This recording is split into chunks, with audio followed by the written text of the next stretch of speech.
South ఇండియాలోనే అతి తక్కువ ధరలకే రత్నాలందించే ఏకైక సంస్థ 6JVR. హలో నమస్తే, welcome to reality check.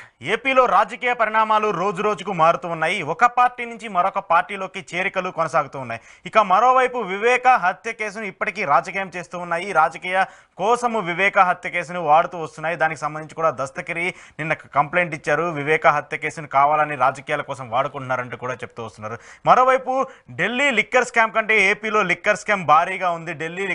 AP liquor స్కామ్తో పోల్చుకుంటే ఢిల్లీ లిక్కర్ స్కామ్ చాలా చిన్నది అంటూ కూడా ఏపీ బీజేపీ లీడర్లు పదే పదే వాదిస్తూ వస్తున్నారు. ప్రభుత్వాన్ని అలాగే జగన్మోహన్ రెడ్డి మీద దాడులు చేస్తూ వస్తున్నారు.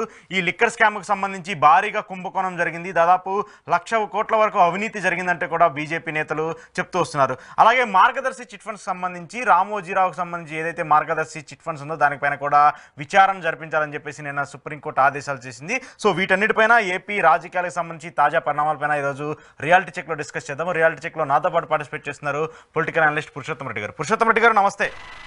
నమస్తే అండి సార్, ఫస్ట్ ఈ పోతిన మహేష్ సంబంధించి ఒక ఇష్యూ చాలా వైరల్ అవుతుంది. ఎందుకంటే పోతిన మహేష్ జనసేన పార్టీకి సంబంధించి చాలా కీలక నేతగా ఉన్నారు. ఆయన జనసేన పార్టీలో జాయిన్ అయ్యారు. జనసేన పార్టీలో చాలా కాలంగా లీడ్ చేస్తూ వస్తున్నారు.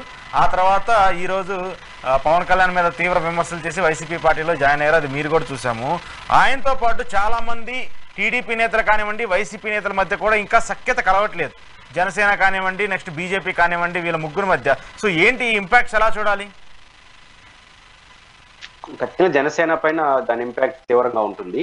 జగన్మోహన్ రెడ్డి గారు బస్ యాత్ర బహుశా ఇప్పుడు గుంటూరు సరిహద్దులు, గుంటూరు నరసరా పల్నాడు ఏరియాలో తిరుగుతుంది. నాకున్న అవగాహన మేరకు తెలుగుదేశం జనసేన పొత్తులో ఒక బలహీనత ఉంది. ఆ బలహీనత ఏంటంటే జనసేన చాలా హైప్ క్రియేట్ చేసింది. మామూలుగా కార్యకర్తలు, అభిమానులు హైప్ క్రియేట్ చేసుకుంటారు. 10 సీట్లు వస్తుంటే 20 ఆశిస్తారు. కానీ వీళ్ళు పెద్ద నాయకులే ఎక్కువ పెట్టేశారు. అంటే సమంగా పంచుకోబోతున్నాం, పవర్ షేరింగ్, ఇది పెద్ద పెద్ద మాటలు మాట్లాడేశారు. దానివల్ల దాంట్లో ఒకనొక దశలో వాళ్ళు 2 అసెంబ్లీలు ప్రకటిస్తే నేను 2 ప్రకటిస్తాను అన్నాడు. అంటే టిట్ ఫర్ టైట్, నేను ఆ లెవెల్లో ఉన్నాను, తెలుగుదేశంతో కలిసి నడుస్తానని చెప్పేసిన తర్వాత కార్యకర్తలు హైప్స్ పెరిగినాయి. దానికి అనుగుణంగా అక్కడ లేవు. దట్టు కాపు సామాజిక వర్గంలో ఎప్పుడు ఆ 2 కులాలైనా పవన్ కళ్యాణ్ రూపంలో మళ్ళీ మనకు అవకాశం రాకపోతేనే ఒక డెమోక్రటిక్ వాదం కూడా వినపడుతుంది. ఇన్ని అభిప్రాయాల మధ్య 21 సీట్లకు పరిమితం కావడం, బీజేపీతో పొత్తు పెట్టుకోవడం కోసం త్యాగం ఎవరు చేయాలి? షేరింగ్ అంటే పెద్ద పార్టీ చేయాలి. అలాంటిది వీళ్ళే ఒక 2 సీట్లు తగ్గించుకోవడం, ఇవన్నీ చూసినప్పుడు బూమ్రాంగ్ అయ్యింది. నాకున్న అవగాహన మేరకు జనసేనకి డైరెక్ట్ గా సీట్లు ఇచ్చిన చోట తప్ప మిగిలిన ఉన్న చోట్ల 90% జనసేన ప్రధాన నాయకత్వం వైసీపీలో వెళ్ళిపోయే అవకాశాలు ఉంటాయి. అంటే 21 స్థానాలు జనసేనకు అధికారికంగా కేటాయించారు. దీంట్లో ఇంకొక తమాష ఏంటంటే దీంట్లో సగానికి సగం తెలుగుదేశంలో చేర్చుకుంటారు. అంటే ఇప్పుడు బుద్ధప్రసాద్ గారు కావచ్చు, రకరకాల చోట్ల తెలుగుదేశం పార్టీలో నుంచి వచ్చేవాళ్ళు. ఇంకా మా తిరుపతిలో అయితే వైసీపీ సిట్టింగ్ ఎమ్మెల్యేకి ఇచ్చేసినారు ఎమ్మెల్యే సీట్ తిరుపతి. ఇవన్నీ ఇక్కడ చూసినప్పుడు 2 రకాలు వలసలు. ఒకటి డైరెక్ట్ గా జనసేనకి 21 సీట్లు వచ్చినాయి కాబట్టి ఆ 21 సీట్లో పోటీ చేసిన మినహాయించి 174లో దాదాపు 154 అనుకుంటే దాదాపు ఇందులో మెజారిటీ ఇన్ఛార్జీలు, రాజకీయ చైతన్యం కలిగిన ఇన్ఛార్జీలు అందరూ రాజకీయ భవిష్యత్తు కోసం చాలా మంది చాలా పార్టీలో పార్టీ ఫిరాయింపులు ఎందుకు జరుగుతాయి? ఇక్కడ అవకాశం అయితే అడిగిపోతామని. ఇక్కడ జనసేనలో ఫస్ట్ టైం వాళ్ళ రాజకీయ భవిష్యత్తు పైన భయం వచ్చేసింది. అవును, ఇప్పుడు వాళ్ళు చేస్తున్న కామెంట్స్ ఏంటంటే, ఓకే మా అధినేత పర్వాలేదు, మనం ఒక 10 సంవత్సరాల పాటు మళ్ళీ ఇంకో దశాబ్దం పాటు రాజకీయం చేస్తామని నమ్మకం ఎక్కడ ఇవ్వట్లేదు. ఆయన డైరెక్ట్ గానే టీడీపీకో బీజేపీకో పార్టీ అమ్మేయాలన్న ఒక స్టేచర్కి వచ్చేసారు. అందుకోసమే ఒక 20 సీట్లు 15 సీట్లు తీసుకున్నారు. దాంట్లో కూడా మాకు ఎక్కడా కూడా మీకు మళ్ళీ న్యాయం చేస్తాము, నెక్స్ట్ టైం సీట్ ఇస్తాము, లేదంటే మనం ప్రభుత్వం అధికారంలోకి వచ్చినా మీకు ఈ పదవి ఇస్తామని చెప్పేసి ఎక్కడా హామీ ఇచ్చే స్థితిలో కూడా పవన్ కళ్యాణ్ లేడు అని చెప్పేసి డైరెక్ట్ గా నిన్న పోతిన మహేష్ గారు చేసినటువంటి కామెంట్స్. అంటే వాళ్ళ కామెంట్ లో సారాంశాన్ని మనం తీసుకున్నాం. వాళ్ళ వ్యాఖ్యల యొక్క రూపం కాదు, వాళ్ళ ఆందోళన కరెక్ట్. ఎందుకంటే ఇప్పుడు ఉదాహరణ తెలుగుదేశంలో కొంతమంది సీట్ రాలేదు. చంద్రబాబు నాయుడు ఎంత బాధపడుతున్నారు, వాళ్ళని ఓదారుస్తున్నాడు, వాళ్ళని అనునయిస్తున్నాడు, ఇంకో పద్ధతిలో మీకు అవకాశం ఇస్తానన్నాడు. జగన్మోహన్ రెడ్డి గారి ఎపిసోడ్ చూస్తాం, వాళ్ళు సీట్లు రావడం ఇంకో చోట అవకాశం ఇస్తారన్నాడు. జగన్ గారు కూడా 10 ఏళ్ళు ప్రతిపక్షంలో ఉన్నాడు, మీరు గమనంలో పెట్టుకుంటే.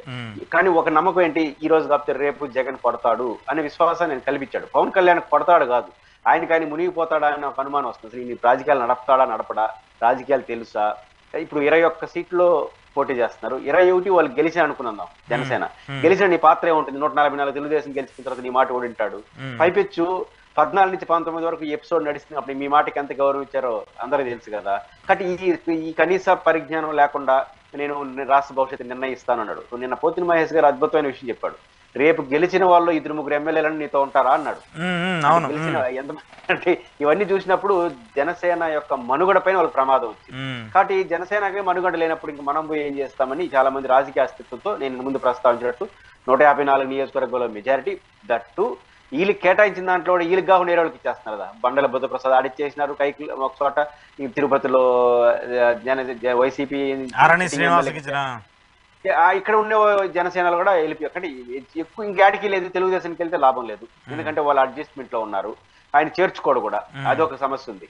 కాబట్టి ఖచ్చితంగా ఇంకా జగన్మోహన్ రెడ్డి గారికి ఇంకా పోయేసరికి విశాఖపట్నం గోదావరి జిల్లా నుంచి జనసేన కొంచెం బలంగా ఉంటుంది కదా, ఆ పోయేసరికి ఇంక చేరికలని జనసేన చేరికలే, జగన్మోహన్ రెడ్డి గారి చేరికలని జనసేన ఉంటాయి. భవిష్యత్తులో ఖచ్చితంగా జనసేన 2024 తర్వాత దాని రాజకీయ మనుగడే ప్రమాదంలో పడే అవకాశం ఉంది.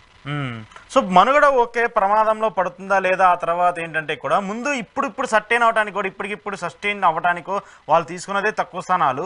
ఆ తక్కువ స్థానాల్లో కూడా లీడర్ల మధ్య సమన్వయం లేకపోవడం, అక్కడ గొడవలు జరగడం, టీడీపీ క్యాడర్ జనసేనకు సపోర్ట్ చేయలేకపోవడం, వీళ్ళు వాళ్ళతో గొడవలు పడటం, ఇవన్నీ ఉన్నదే తక్కువ. దాంట్లో కూడా కొట్లాడుకుంటూ ఉంటే ఇబ్బంది కదా. ఖచ్చితంగా అంటే తక్కువ అంటే ప్రాథమిక మనుగడ మీద అనుమానం వచ్చినప్పుడు గొడవలు స్టార్ట్ అవుతాయి. రేపే ఇప్పుడు చంద్రబాబు గారి పైన ఎన్ని మంచి చెడ్లు ఉన్నా ఒక అవకాశం అయితే ఉంది కదా, గెలుస్తాడని నమ్మకం, అంటే గెలవచ్చు ఆడొచ్చు, కాబట్టి సర్దుకుంటారు నాయకత్వం. కానీ ఇప్పుడు మీ పార్టీ మనుగడ లేనప్పుడు మీతో నాకెందుకు పంచాయతీ. ఇప్పుడు జగన్ గారిని చూసి చంద్రబాబు గారిని చూసి ఆ పార్టీ వెనకాల ఎందుకు భయపడతారు, ఇష్టం లేకుండా భయపడతారు. ఎందుకంటే భవిష్యత్తు ఉందని ఒక నమ్మకంతో. పవన్ కళ్యాణ్ గారి రాజకీయ భవిష్యత్తే లేదు, ఆయనకి వ్యక్తిగతంగా ఉండొచ్చు, పార్టీ భవిష్యత్తే మనుగడ కష్టం అన్నప్పుడు అనుమానాలనే వచ్చేస్తాయి. ఇది ప్రాథమికమైన విషయం. రెండోది మీరు అదనంగా ఇంకా తెలుగుదేశం పార్టీలో తక్కువ సీట్లు ఇచ్చి దాంట్లో వాళ్ళు వచ్చాడు కూర్చున్న తర్వాత వీళ్ళకి ఏం గౌరవం ఉంటుంది. ఖచ్చితంగా వాళ్ళు క్విట్ అవడం తప్ప ఇంకో మార్గం లేదు. ఆ రకంగా పెద్ద ఎత్తున వలసలు పెరిగే అవకాశాలు ఉంటాయి. ఓకే, సో ఇప్పుడు ఏంటి పోతిన మహేష్కి ఏమైనా సీట్ రీప్లేస్ చేసే అవకాశం ఉంటుంది? ఎందుకంటే అక్కడ ఆయన చాలా బలంగా ఉన్నారు. 2019లో కూడా దాదాపు 30,000 ఓట్లు సాధించినటువంటి వ్యక్తి. ఇప్పుడు ఇంకా ఆయన 5 సంవత్సరాలు బాగా పనిచేశారు, ఆయన క్యాడర్ని డెవలప్ చేసుకున్నారు, అక్కడ బలంగా ఉన్నటువంటి నేత. సో ఒక విధంగా చెప్పాలంటే వైసీపీ అక్కడ ఉన్నటువంటి కూటమి అభ్యర్థి కంటే ఈయన ఎక్కువ డామినేట్ చేసే పర్సన్. ఏమన్నా వైసీపీ చేంజ్ చేసే అవకాశం ఉంటుందా? నేను అనుకోను. పోతిన మహేష్ క్యారెక్టర్ పరిశీలించిన, జగన్మోహన్ రెడ్డి గారి క్యారెక్టర్ పరిశీలించిన, జగన్మోహన్ రెడ్డి గారు ఇంకా మార్చడు. కానీ పోతిన మహేష్ గారు కూడా చాలా వ్యూహాత్మకంగానే వ్యవహరిస్తాడు.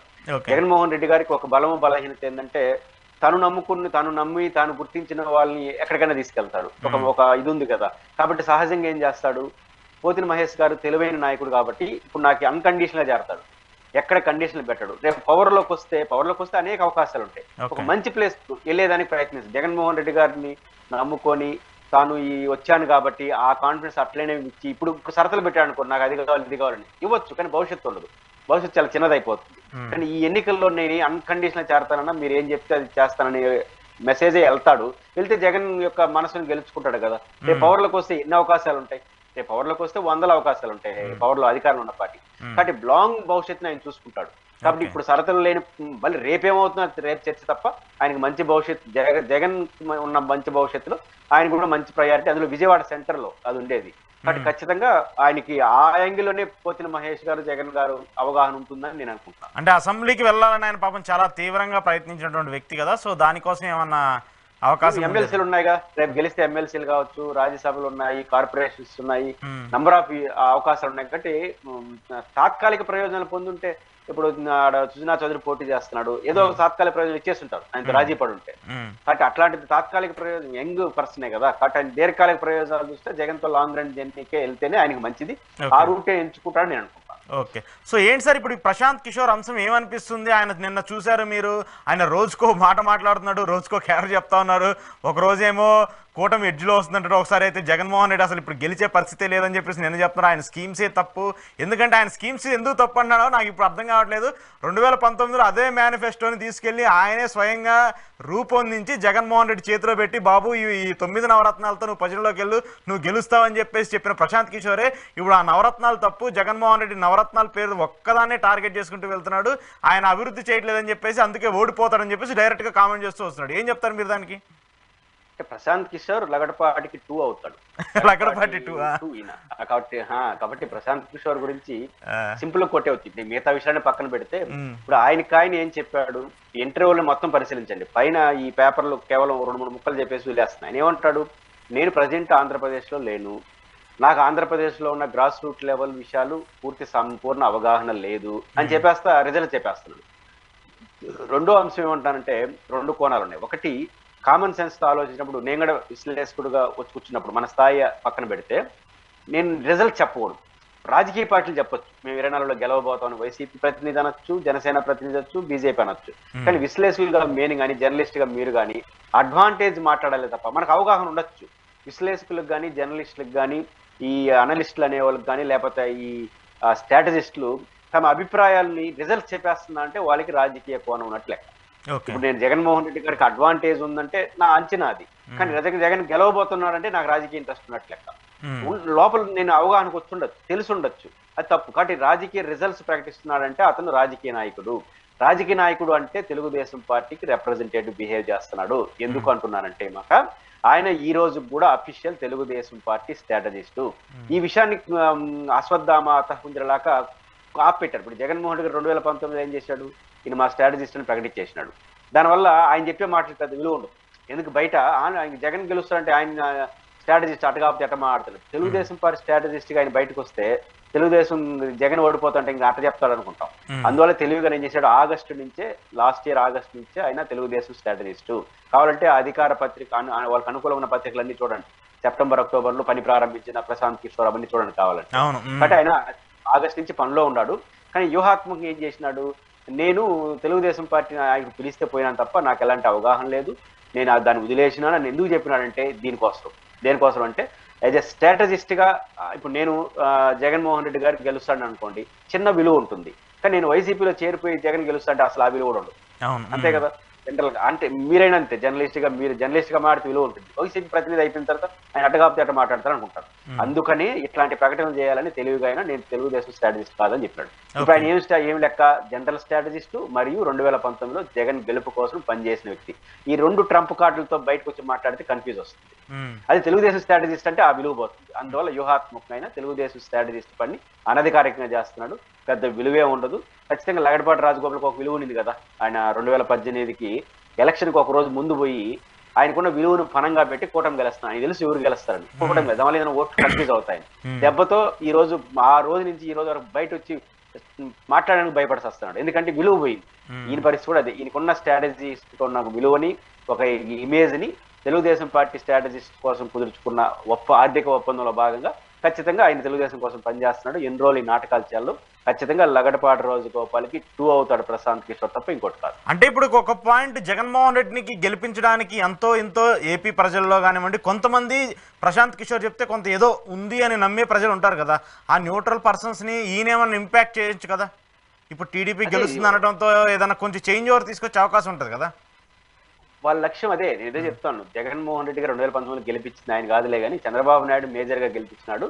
జగన్మోహన్ రెడ్డి కష్టార్జితం, చంద్రబాబు నాయుడు గారి తప్పులు, జగన్మోహన్ రెడ్డి గారి కష్టార్జితం. ఇప్పుడు మీరు కూడా జర్నలిస్ట్ గా పెద్ద ఎత్తున ఈనాడైనా ఆడైనా ప్రభుత్వాలకు వ్యతిరేకంగా జర్నలిస్ట్ గా మీ వృత్తి ధర్మం నెరవేర్చేసినప్పుడు అది ఆ పార్టీకి ఉపయోగపడుతుంది కదా. మన ఇష్టాలు పక్కన పెడితే అట్లే ఆయన కూడా తోడై ఉండొచ్చు తప్ప డిసైడ్ ఫ్యాక్టర్ చంద్రబాబు పరిపాలన, జగన్మోహన్ రెడ్డి గారి వ్యవహార శైలి తప్ప ఇంకోటి కాదు.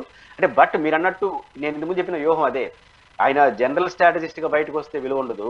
అదే ఈ తెలుగుదేశం స్ట్రాటజిస్ట్ అనే పదాన్ని కట్ చేసి స్ట్రాటజిస్ట్ 2019 జగన్ గెలిపించినాడు అంటే ఎంతో కొంత 1 or 2% ప్రజల్లో ఏమో ఆ రోజు గెలిపించాడు కదా, ఈయన కూడా కోపం వచ్చిందేమో, ఇట్లాంటి ఇంపాక్ట్ క్రియేట్ చేయడం కోసం ఆయన ప్రయత్నం చేస్తున్నాడు. కానీ తొందరపడ్డాడు. అదేదో ముందు రోజు వరుస అయింటే బాగుండేది. ఇంకా 1 నెల అయిపోయింది, తెలిసిపోతుంది కదా విషయాలు. నెల కాదు, దాదాపు జనవరి నుంచే మొదలు పెట్టాడు. కాబట్టి ఆయన తొందరపడ్డాడు కాబట్టి తొందరగా అర్థమైపోయినాడు. ఇంకోసారి మాట్లాడినంటే పూర్తిగా అర్థమైపోతాడు. అది రివర్స్ అవుతుంది చివరి. ఇప్పుడు వాలంటీర్లు ఎట్లయితే 10,000 ఇస్తారంటే రివర్స్ అవుతా ఉందో ఇట్లా ఈయన పరిస్థితి కూడా అట్లే అవుతుంది. ఆయన ట్రంప్ కార్డు తొందరగా వాడకూడదు, కొన్ని రోజులు పెట్టుకోవాలి. వీళ్ళు వాడేస్తున్నారు. ఈయన కూడా ట్రంప్ కార్డు వాడి అయిపోయింది. కాబట్టి ఈయన ఇంకొన్ని రోజులు పోయిన తర్వాత సరే లగడపాటి రాజగోపాల్ రాజకీయ నాయకుడు, ప్రజానాయకుడు ఆయన కొంచెం నామోషి ఉంది. ఏమో మళ్ళీ పోయి చెప్తే జనం ఆశ్రయించుకుంటారు. ఈయన వ్యాపారస్తుడు కదా, వ్యాపారస్తుడికి నామోషి ఉండదు. మీరు గమనంలో పెట్టుకుంటే లగడపాటి రాజగోపాల్ ఎంత కాదన్నా పొలిటీషియన్. కాబట్టి ఎవరిని అసహించుకుంటారేమో మన ఆ రోజు చెప్పడానికి బాధపడుతున్నాడు. ఈయన కూడా ఒక పార్టీ పెట్టాడు కదా సార్, ఈయన కూడా ఒక పార్టీ పెట్టాడు, యాత్ర చేశాడు, దాన్ని దుకాణం ఎత్తేసినాడు కదా, ఆడుంది ఎమ్మెల్యే గెలవాల. కాబట్టి ఇది పొలిటికల్ లక్షణాలు వ్యాపారస్తుడు కాబట్టి ఈయనకి ఏం క్యారెక్టర్ ఏముండదు, ఎంత డబ్బులు వస్తే అని తీసుకోవడం, ఎంత డబ్బులు వస్తే అంత పనిచేయడు. కాబట్టి ఈయనకి వ్యాపారస్తుడు కాబట్టి ఈయనకి నామూషిగా లేదు కాబట్టి జనం అసహించుకున్నా ఏం చెప్పినా జంటు. కానీ ఇట్లాంటి వాడిని నెత్తిన పెట్టుకున్నాడు తెలుగుదేశానికి కష్టం. ఓకే, సో ఇప్పుడు ఏంటి సార్, ఇప్పుడు ఏపీకి సంబంధించి ఈ ఢిల్లీ లిక్కర్ స్కామ్ అంతా ఇష్యూస్ నడుస్తుంటే ఇప్పుడు బీజేపీ కొత్తగా ఒక ప్రతిపాదన లేవనెత్తింది. ఢిల్లీ లిక్కర్ స్కామ్ కంటే దారుణమైన స్కామ్ ఏపీలో జరుగుతుంది. జగన్మోహన్ రెడ్డి ఏదైతే 2019లో హామీ ఇచ్చాడో, నేను మద్యపానాన్ని నిషేధిస్తాననే ఒక హామీని తీసుకొచ్చాడు. కానీ ఆయన మద్యపానాన్ని నిషేధించడం పక్కన పెట్టేసి కొత్త బ్రాండ్ని క్రియేట్ చేసి దాని ద్వారా ఎక్కువ సొమ్ముని రాబట్టి దాన్నంతా ఆన్లైన్ ట్రాన్సాక్షన్స్ లేకుండా ఓన్లీ డబ్బు తీసుకొని మద్యం అమ్మేటట్టుగా కొత్త రూల్స్ని తీసుకొచ్చాడు. దాన్నంతా దాదాపు లక్ష కోట్లు అంటున్నారు కొంతమంది బీజేపీ వాళ్ళు, కొంతమంది 50,000 కోట్లు అంటున్నారు. ఇవన్నీ జగన్మోహన్ రెడ్డి ఖజానాకు చేరినాయి అని చెప్పేసి బీజేపీ ప్రతిపాదిస్తుంది. అంతేకాకుండా ఢిల్లీ లిక్కర్ స్కామ్ చాలా చిన్నది, దీంతో పాటు కూడా ఎక్కువ బీజేపీ ఫోకస్ చేస్తుంది. ఏమన్నా ఇది కూడా ఏమన్నా కుట్రా, బీజేపీ ఆడుతున్న ప్లానా? సహజంగా ఆంధ్రప్రదేశ్లో మద్యం పైన, మద్యం తాగుతున్న వాళ్ళలో వ్యతిరేకత ఉంది. అంటే ఈ బ్రాండ్స్ పైన కావచ్చు, ఇట్లాంటి విషయాలు వ్యతిరేకత ఉంది. బహుశా వాళ్ళని అడ్రస్ చేయడం కోసం ఏమన్నా ఇది మాట్లాడుతున్నాడు. కుంభకోణం అంటే అర్థం ఏంటి? కుంభకోణం అంటే ఒక ముందే ఫిక్స్డ్, అంటే ఉదాహరణకు టెండర్ల ప్రక్రియ లేకపోతే ఒక పాలసీ మ్యాటర్ రూపొందిస్తారు, మద్యం పాలసీ ఇలా ఉంటుందని. ఆ పాలసీ మ్యాటర్లో ముందే కనుక్కునేసి దానికి అనుగుణంగా వ్యూహాత్మకంగా అడుగులేసి ప్రభుత్వంతో లాభపడే ప్రక్రియ చేసే వాళ్ళని ఈ కుంభకోణాలు అంటారు. ఇప్పుడు అట్లాంటిదే కుడియడంగా ఢిల్లీ లిక్కర్ స్కామ్ సంబంధించి. కానీ ఏపీలో లిక్కర్ పాలసీ ఆడుంది. ప్రాథమికంగా వీళ్ళేంటి, ప్రభుత్వ షాపుల ద్వారా అమ్ముతున్నారు, ఉత్పత్తిని కొన్ని ప్రైవేటు కంపెనీలు చేస్తున్నాయి. వీళ్ళ ఆరోపణ ఏంటి, ప్రైవేటు కంపెనీలన్నీ వీళ్ళవే, ప్రభుత్వం వీళ్ళు పెట్టుకుంటున్నారు, వీళ్ళే కొంత బ్రాండ్ సృష్టించి వీళ్ళే అమ్ముతున్నారు, వీళ్ళే ప్రభుత్వం ద్వారా వ్యాపారం చేస్తున్నారండి. ఇక్కడ కుంభకోణాన్ని స్కోప్ ఉండదు, ఆర్థిక సంపాదన ఉండొచ్చు. ఆ పాయింట్ ఏంటంటే కొంతమంది 5 మందో 10 మంది ఇది కావాల్సిన వాళ్ళు మద్యం వ్యాపారస్తులు, అంటే ఉత్పత్తి ప్రొడక్షన్ ఉండే వాళ్ళు ఉంటారు. ప్రభుత్వమే అమ్ముతుంది, ఈరోజు ప్రభుత్వ షాపుల ద్వారానే అమ్ముతున్నారు. కాబట్టి ఆ రేట్ను ఈ రేట్ను చేస్తున్నారు. ఆన్లైన్ ఇవన్నీ కూడా పెద్ద సమస్య రాకపోవచ్చు, వాళ్ళు ఏరే కారణాలతో పెట్టుకోవచ్చు. కానీ నా పాయింట్ ఏంటంటే కుంభకోణం కోణంలో మనం చూడలేము. కానీ దీనివల్ల కొంతమంది లబ్ధి పొంది ఉండొచ్చు, దాన్ని నేను కాదనలేదు. కానీ లబ్ధి పొందడానికి కుంభకోణానికి మధ్య వ్యత్యాసం ఉంది. కాబట్టి ప్రధానంగా కొంతమంది ఈ పార్టీ అధికారంలోకి వచ్చిన తర్వాత కొంతమంది మద్యం ఇండస్ట్రీలు పెట్టుకున్నారు, కొత్త బ్రాండ్, అంటే కొత్త ఇతర బ్రాండ్లు రానియట్లేదంటే అర్థం ఏంటి, మన బ్రాండ్లు అమ్ముకోవాలని. కానీ ఇక్కడే ఈలే బ్రాండ్లు కొత్త సృష్టించి ఈలే చేసి ప్రభుత్వ షాపుల ద్వారా అమ్మేస్తున్నారు. దానివల్ల పెద్ద ఎత్తున ఆదాయాన్ని సంపాదించారు. కాబట్టి ఇక్కడ ఇంకా సమస్య ఉంది. ఇప్పుడు బ్రాండ్కి సంబంధించి రేట్లకి అమ్ముతున్న దానికి తేడా ఏం లేదు కదా, అంటే షాపులు ఎంత అమ్ముతున్నారో వాళ్ళని చేస్తున్నారు, దాన్ని ఆ ట్యాక్స్లు ఆడిపోతుంటాయి. కాబట్టి పెద్దగా ఇక్కడ కుంభకోణం యాంగిల్ కనపడదు. బహుశా ఈ పాలసీ వల్ల వాళ్ళకి లబ్ధి పొంది దాన్ని ప్రధానంగా ఫోకస్ చేసే ఉద్దేశం వాళ్ళకు. కుంభకోణం కన్నా మద్యం ప్రియుల్లో నాకున్న అవగాహన మేరకు కూడా ఆంధ్రప్రదేశ్ లో ఉన్న వాళ్ళు బ్రాండ్ల పైన అసంతృప్తి ఉంది, ఈ ఆన్లైన్ ట్రాన్సాక్షన్ లేని పట్ల ఉంది. కాబట్టి మద్యం ప్రియుల్లో కొంత ఈ బ్రాండ్స్ బాగలేదు, నాసిరకం బ్రాండ్ అనే అభిప్రాయం ఏదైతే 1 కోటి మంది దాకా తాగుతారనేది ఒక అంచనా ఉంది రాష్ట్రంలో. సోమిరాజు గారు చెప్పారు కదా, 1 కోటి మంది తాగుతుంటారు, ఆ 1 కోటి మందికి సరసమైన ధరలో మద్యం ఇస్తానని చెప్పి ఆ రోజు మాట్లాడితే అందరూ ఎట్టారు, చంద్రబాబు అదే మాట్లాడుతున్నాడు, నాణ్యమైన మద్యాన్ని సరసమైన ధరలకు ఇస్తానని. అంటే ఆ 1 కోటి మంది ఏమైనా ఆలోచిస్తారేమో అని వాళ్ళ ఉద్దేశం. కాబట్టి ఇది ఒక రకమైన ఓటింగ్ అడ్రస్ చేయడం తప్ప ఏదో కుట్రలో కోణంలో ఉంటే ఇప్పుడు అదే ఆల్రెడీ మీ పార్టీలో జరిపినాడు కదా. సమస్య ఏంటంటే ఇప్పుడు బీజేపీ వాళ్ళకి చిక్కేందంటే ఢిల్లీ లిక్కర్ స్కామ్ లో అప్రూవర్ గా మారిపోయిన ఆయన ఇప్పుడు ఎవరు, శరత్ చంద్రారెడ్డి ఉన్నాడు, ఇప్పుడు మాగుంట శ్రీనివాసరెడ్డి ఉన్నాడు, శ్రీనివాసరెడ్డి కొడుకు రాఘవరెడ్డి, మాగుంట రాఘవరెడ్డి. ఇప్పుడు మీ పార్టీ మిత్రపక్షాల ఎంపీ ఆయన అదే కదా. అరవింద్ కేజ్రీవాల్ మొన్న ఢిల్లీలో మాట్లాడింది అదే కదా, మీరే చేర్చుకున్నారు అందుకే అప్రూవ్ గా మార్చుకున్నాను.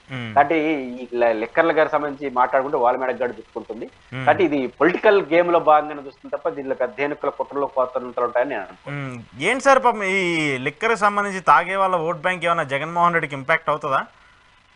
అయితే అసంతృప్తి అయితే ఉంది. అయితే దీంట్లో లిక్కర్లో ఎట్టుంటుందంటే కొంత అసంతృప్తి ఓటింగ్ గా మారేంత స్థాయి కాలేదు, లేకపోతే వీళ్ళు జాగ్రత్తలు తీసుకుంటారు. ఖచ్చితంగా వ్యతిరేకత అయితే ఉంది. అంటే ప్రధాన వ్యతిరేకత ఎక్కడ ఉందంటే కొంత రేట్లు ఎక్కువ అని, రెండోది మాకు కోరిన మద్యం లేదని. ఈ 2 ప్రధానమైనటువంటి విమర్శలు దీంట్లో ఉన్నాయి. అది ఖచ్చితంగా ఓటింగ్ గా మారేంత రాదు, కానీ అసంతృప్తి అయితే ఉంది. ఇప్పుడు 4-5 కారణాలు జగన్కి వ్యతిరేకంగా ఉన్నాయనుకోండి, బ్యాలెన్స్ ఉన్నాయనుకోండి. చంద్రబాబు నాయుడుకి ఒకే అభిప్రాయం, నేను మద్యం తాగుతాను అనుకున్నాము, నాకు చంద్రబాబు పట్ల జగన్ పట్ల ఈక్వల్ అభిప్రాయం ఉన్నాను అనుకోండి, అప్పుడు నేను చంద్రబాబు పై మొగ్గు చూపుతా ఈ మద్యం కారణంగా. అట్లాంటి పాత్ర మద్యం ప్రియుల్లో ఉండొచ్చు, కానీ మద్యం కారణంగానే ఓటింగ్ మారే పరిస్థితి ఉంది. ఓకే సార్ ఇప్పుడు ఇంకొకసారి ఈ వివేక హత్య కేసు జరిగిపోయి దాదాపు ఒక 5-6 సంవత్సరాలు అవుతుంది, ఇంకా దాన్ని రాజకీయం చేస్తూ ఉన్నారు. ఇప్పుడు ఎలక్షన్ స్టంట్గా ఇంకా ఎక్కువ టార్గెట్ చేస్తూ వస్తున్నారు. దస్తగిరి ఆయన ఏదైతే దానికి అప్రూవర్గా మారినటువంటి పర్సన్ కూడా డైరెక్ట్గా కంప్లైంట్ ఇచ్చారు, సునీతారెడ్డి షర్మిల కావాలని చెప్పేసి పదే వివేక హత్య కేసును రాజకీయ కోణంలో వాడుకుంటూ ఉన్నారు, దాన్ని రాజకీయంగా లబ్ధి పొందాలని చూస్తున్నారంటూ కూడా నేను ఆయన కంప్లైంట్ ఇచ్చారు. ఎందుకు వీళ్ళు కుటుంబాన్ని టార్గెట్ చేస్తూ కడపలో ముఖ్యంగా కడప జిల్లాకు సంబంధించి రాయలసీమకు సంబంధించి రాజకీయాలు చేస్తూ వస్తున్నారు?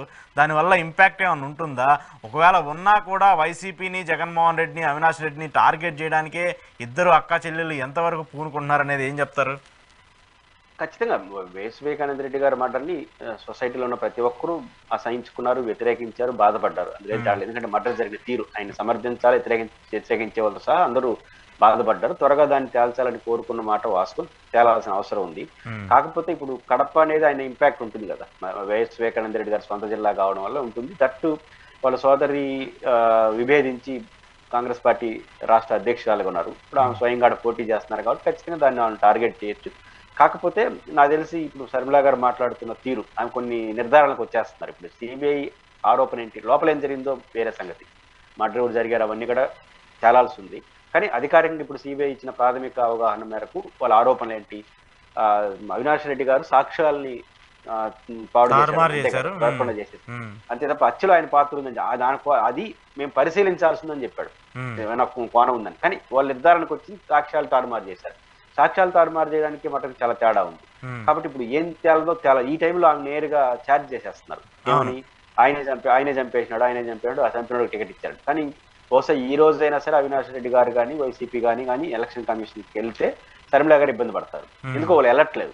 అంటే బహుశా ఇంకా మాట్లాడి తప్పులు చేయని అంటే అక్కడక్కడ ప్రజల్లో పిసిసి అధ్యక్షులు శర్మిల గారు ప్రధాన మాటలు ఏం మాట్లాడాలి, తెలుగుదేశం వైసీపీ రెండు ప్రభుత్వాలు బీజేపీకి అనుకూలంగా ఉన్నాయి, ప్రత్యేక హోదా, విభజన చట్టం, ఇవి బ్రాడ్గా మాట్లాడాల్సిన ప్లేస్లు ఇప్పుడు కాంగ్రెస్ పని వివేకానంద రెడ్డి మర్డర్ కేసు గురించి మాట్లాడే పరిస్థితి వచ్చేసి దీనివల్ల కాంగ్రెస్ పెద్ద లాభం లేదు, ఇరిటేట్ చేయడం తప్ప. అంటే అది ఇంకా జరగనీలే కొన్ని రోజులు, ఎంత డ్యామేజ్ అయితే అంత డ్యామేజ్ అయిన తర్వాత చేయడం.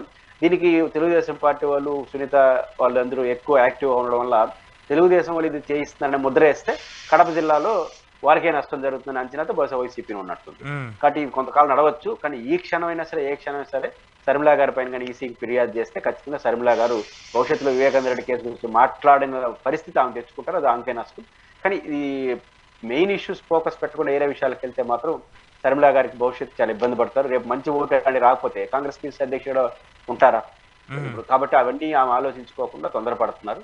కేసుగా చూడాలి. ఎలక్షన్ ఖచ్చితంగా ఎన్నికల్లో అది ఉంటుంది. ఏదైనా ఎలక్షన్ కమిషన్ అప్పుడు మీకు గుర్తుంటే మర్డర్ జరిగినప్పుడు జగన్మోహన్ రెడ్డి గారు వైసీపీ కోర్టులో పిటిషన్ వేశారు, విచ్చలవిడిగా మాట్లాడుతున్నారు అందరూ. దాంతో ఏం చేసిన రోజు కోర్టు డైరెక్షన్ ఇచ్చింది, ఎవరు దీనిపైన మాట్లాడడానికి లేదు, ప్రభావితం చేసే విధంగా సిబిఐ విచారణకి ఇవ్వాలని చెప్పి ఆరోపించారు. అట్లాంటి పరిస్థితి బహుశా కొద్ది రోజుల్లో వస్తుందని నేను అనుకుంటున్నాను. ఎందుకు టీడీపీ వాళ్ళు కూడా మన కంప్లైంట్ ఇచ్చారు కదా, జగన్మోహన్ రెడ్డి గారు చంద్రబాబు నాయుడిని చంద్రముఖి నువ్వు లకలకలగానే అని కామెంట్ చేస్తున్నారని చెప్పేసి టీడీపీ వాళ్ళు ఇస్తే దానికి ఎలక్షన్ కమిషన్ కూడా రిప్లై ఇచ్చింది, అలా మాట్లాడొద్దని చెప్పేసి కూడా నోటీసులు ఇచ్చిన పరిస్థితిని కూడా మనం చూసాం.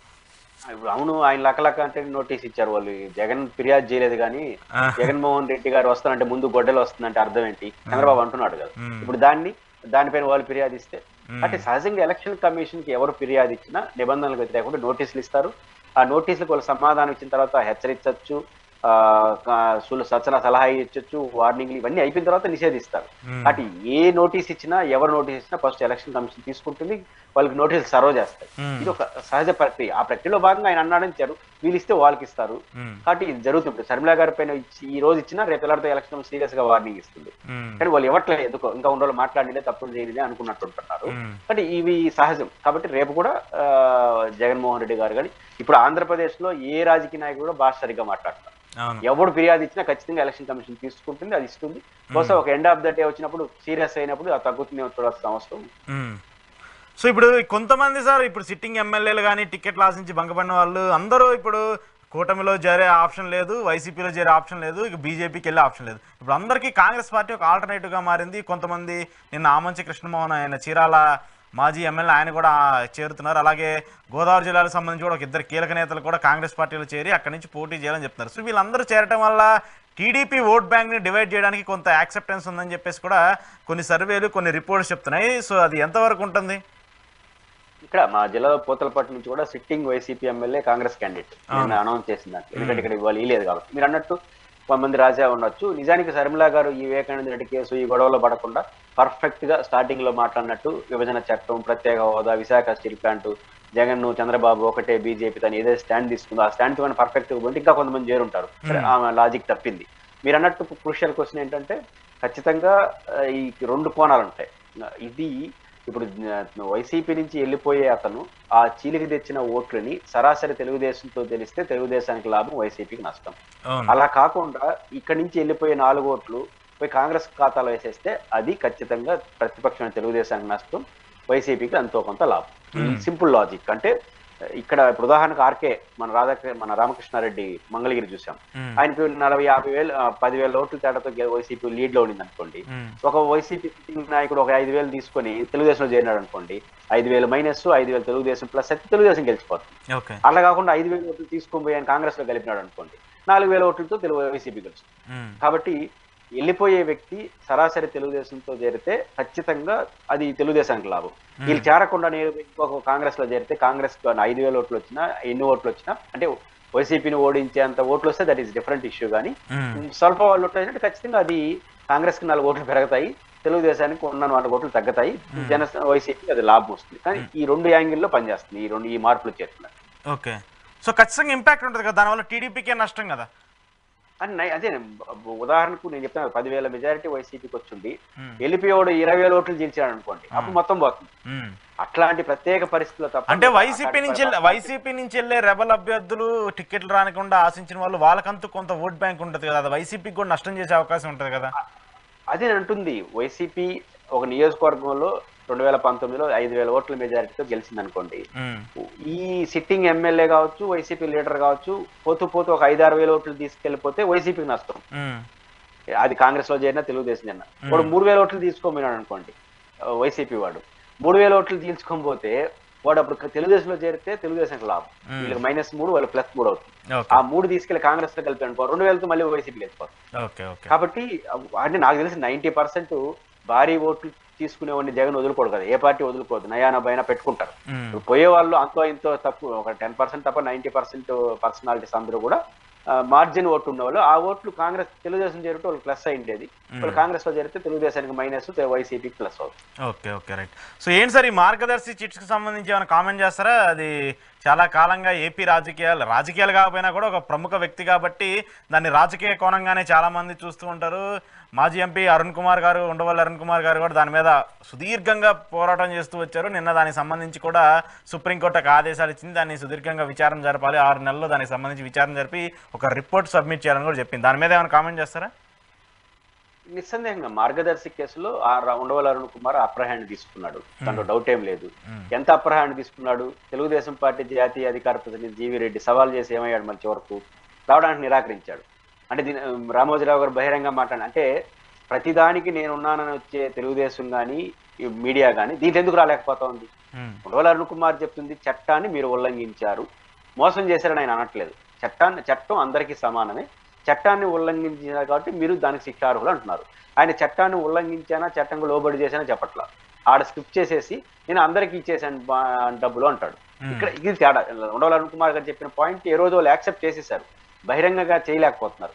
కానీ ఇది కోర్టు ముందు తేలితే భారీగా ఫైన్ వేసే అవకాశం ఉంటుంది అనుకుంటా, చట్టపరమైన చర్యలు వెళ్తారు. అది ఇప్పుడు మార్గదర్శికి మనుగడికే ప్రమాదం వస్తుంది. కాబట్టి ఉండవల్లి అరుణ్ కుమార్ గారు ప్రజాస్వామ్యంలో చట్టం ముందు అందరూ సమానాలు అనే సూత్రంలో రామోజీరావు నేను సమానం కాదు అంటున్నాడు, ఆయన సమానమే అని చెప్పడం కోసం ఆయన ప్రయత్నం చేస్తున్నాడు. అందువల్ల లాజికల్ గా పట్టుకున్నాడు. ఆయన ఎన్ని ఆరోపణలు చేశారు, అందువల్ల ఆయనతో ఎవరు కూడా ఈ డిబేట్ లో పాల్గొనడానికి సిద్ధంగా లేరు. ఇప్పుడు ఈనాడు సంస్థల్ని పెద్ద ఎత్తున సమర్థిస్తాడు కదా ఎవరు, జయప్రకాష్ నారాయణ గారు. ఈ విషయంలో రామోజీరావు గారితో ఆయనతో రావచ్చు కదా డిబేట్ కి. అది చార్టెడ్ అకౌంటెంట్లు పొట్టేస్తాం అని మాట్లాడారు, రావచ్చు కదా. ఇప్పుడు జీవీ రెడ్డి దేనికైనా సవాల్ అంటాడు, రావచ్చు కదా ఉండవల్లి. పైకి ఈయన సవాల్ చేస్తే ఆయన ఒప్పుకున్నాడు.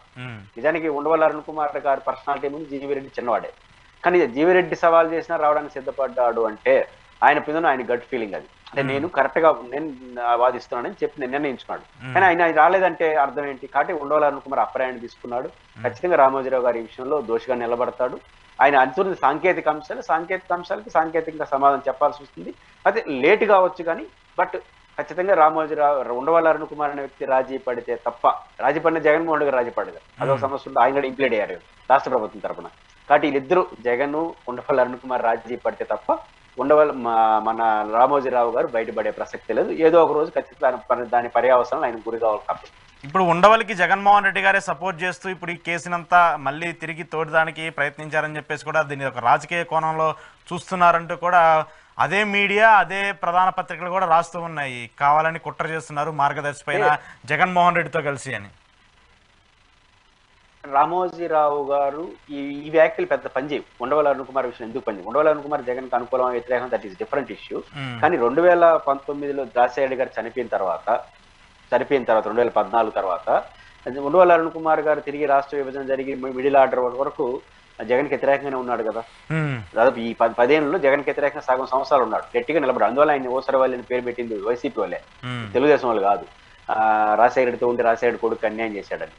కానీ అప్పుడు రాజీ పడలేదు ఆయన. నా పాయింట్ ఏంటంటే జగన్మోహన్ రెడ్డి గారితో అంటే జగన్ గారితో రాకుండా కాంగ్రెస్ తరఫున ఉండి జగన్కి వ్యతిరేకంగా ఉన్న రోజులు కూడా రామోజీరావు విషయంలో ఆయన రాజీ పడలేదు. కాబట్టి జగన్ తో బాగున్నా రాజీ పడలేదు, బాగలేక రాజీ పడలేదు. ఇప్పుడు ఆయన కేసు ముందుకు వస్తున్నప్పుడు ఉండవల్లి అరుణ్ కుమార్ గారు ఒక కాజ్ తో ముందుకెళ్తున్నాడు. ఇప్పుడు జగన్మోహన్ రెడ్డి గారికి రామోజీరావు అంటే వ్యతిరేకం ఉంటుంది ఖచ్చితంగా, రోజు ఆయన పైన రాస్తున్నారంటే ఉంటుంది. ఒక అవకాశం ఆయన ముందుకు వచ్చాడు. ఇప్పుడు ఉండవల్లి కుమార్ దాన్ని ఉపయోగించుకోండి అడిగిపోతాడు. ప్రభుత్వం కదా, ఆయన లక్ష్యం సాధించడం కోసం ముందుకు పోతాడు. నువ్వు ఎవరు వచ్చినా కలుపుకుంటాడు. ఆయన అంటున్నాడు కదా, మీరు రండి పార్టీలో అంటున్నాడు. కాబట్టి ఇది విమర్శించచ్చు కానీ దీనివల్ల పెద్ద ప్రయోజనం ఉండదు. మార్గదర్శి విషయంలో ఉండవల్లి అరుణ్ కుమార్ ని ఎవరూ ప్రశ్నించలేరు, ఫస్ట్ పాయింట్. కాబట్టి ఎవరైనా ఆయన తోడై వస్తే వాళ్ళ రాజకీయ కారణాలతో యాడ్ చేసుకుంటాడు, ఎవరైనా ఒప్పుకుంటారు కదా, దానికి ఏం తప్పే ఉంది. అంతే తప్ప జగన్మోహన్ రెడ్డి గారి మధ్యలో యాడ్ అయినాడు తప్ప లేదు. ఇప్పుడు రేవంత్ రెడ్డి గారు లెటర్ రాస్తున్నాడు, ఇప్పుడు ఆయన ఎవరు మనిషి అని లెక్క?